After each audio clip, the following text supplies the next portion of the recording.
안녕하세요. 국어교육과의 염은열입니다. 조금 이 인터뷰하는 그런 상황이 좀 어색한데요. 저는 2000년도부터 청주교대 국어교육과에 재직을 했고요.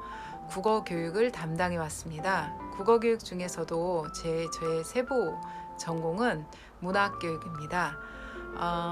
여러분이 이제 2학년 때, 3학년 때 국어과에서 개설하는 교과교육 1, 2를 듣게 됩니다.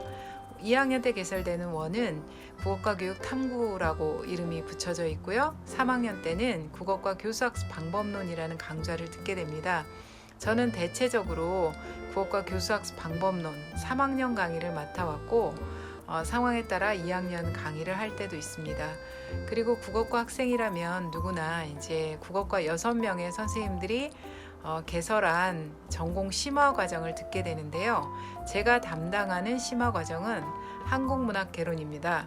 그래서 여러분들을 한 번은 만날 수 있습니다.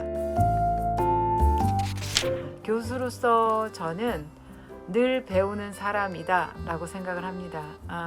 교수가 늘 배우는 사람이고 잘 배우는 사람이어야 된다고 생각을 해요. 교사도 마찬가지고요.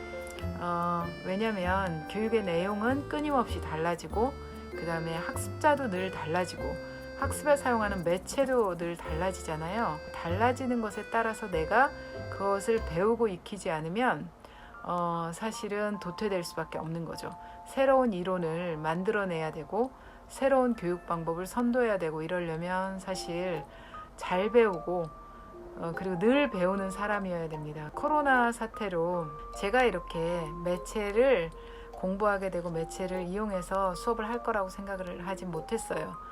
그런데 올해 이런 상황이 되고 나니까 굉장히 열심히 배웠고 그리고 다른 선생님들과도 나누면서 동반 성장을 했다고 생각이 들어요. 적응을 했지만 여전히 좀 부족합니다. 그래서 지금도 배워야 되고 더 잘 배워야 되는 숙제를 갖고 있는 그런 교수입니다.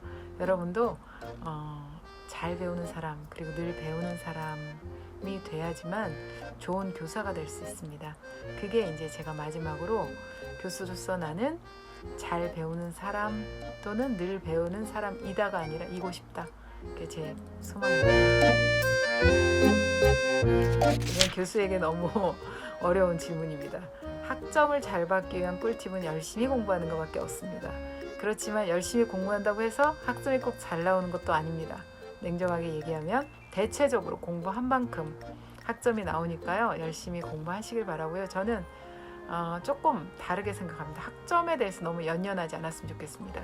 여러분이 교사 되는데 좋은 교사 되는데 학점이 그렇게 큰 요인은 되지 않거든요. 그런데 이상하게 우리 학생들이 학점에 너무나 신경을 많이 쓰는 경우가 있습니다. 20대라는 건 공부보다 더 중요한 삶의 문제가 있을 수도 있고 그 다음에 이제 학교 밖에 어떤 것에 관심을 가질 수도 있고 그래서 저는 학점도 중요하지만 그 시기에 어떤 중요한 일을 했는지 그 시기에 내가 어떤 치열한 고민을 하기 위해서 학점을 좀 포기하더라도 그런 고민을 했으면 성장을 하는 거고요.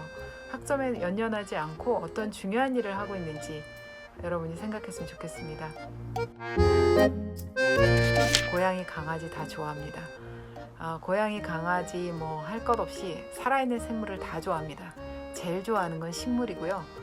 그리고 움직이는 꼬물꼬물한 동물들도 너무나 좋아합니다. 그런데 좀 문제가 있는 게 저는 개를 너무 무서워합니다. 사실 저는 어렸을 때 집에서 고양이와 개를 키웠었는데 고양이한테 그 다리를 긁혀서 굉장히 쇼크 상태가 됐던 적이 있습니다. 그래서 너무 예뻐하고 멀리서 보면 너무 사랑스러운데 내 쪽으로 온다거나 짖거나 제가 그걸 감당하지 못하기 때문에 그렇지만 이제 최근에는 동네에 돌아다니다 보면 길냥이들이 너무 많아서 추추나 뭐 이렇게 고양이 그 먹이를 사갖고 다니면서 먹여주고 그런 거 좋아하고요. 강아지 좋아하지만 절대로 무서워서 제가 가까이 가지 못하고요. 이 강아지 좋아합니다. 이 강아지는 제가 그 따뜻하게 물을 채워서 추운 날 데리고 자는 강아지입니다.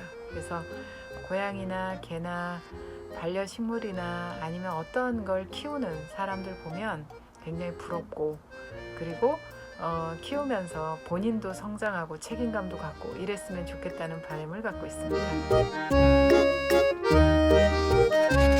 국어과 교수가 진짜 많이 받는 질문 중에 하나가 책을 추천해 달라는 그런 요구입니다. 그런데 여러분에게 책을 추천하기보다는 제가 최근에 읽은 책 3권만 말씀드리는 걸로 책 추천을 대신하려고 합니다. 제가 첫 번째로 추천하고 싶은 책은 코로나 이후의 세계라는 책입니다.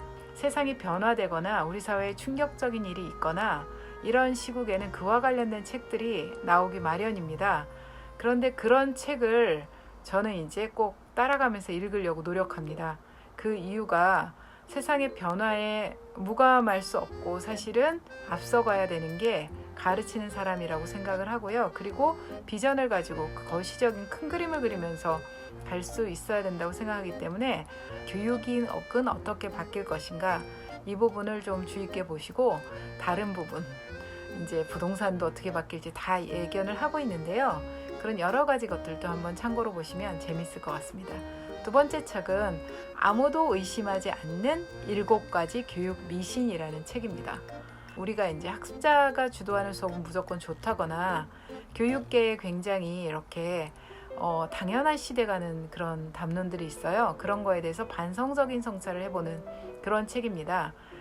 사회과 선생님께서 추천해 주셔서 아주 재미있게 읽었던 그런 책입니다. 그리고 또 한 권은 제가 썼던 책을 제가 다시 읽었습니다.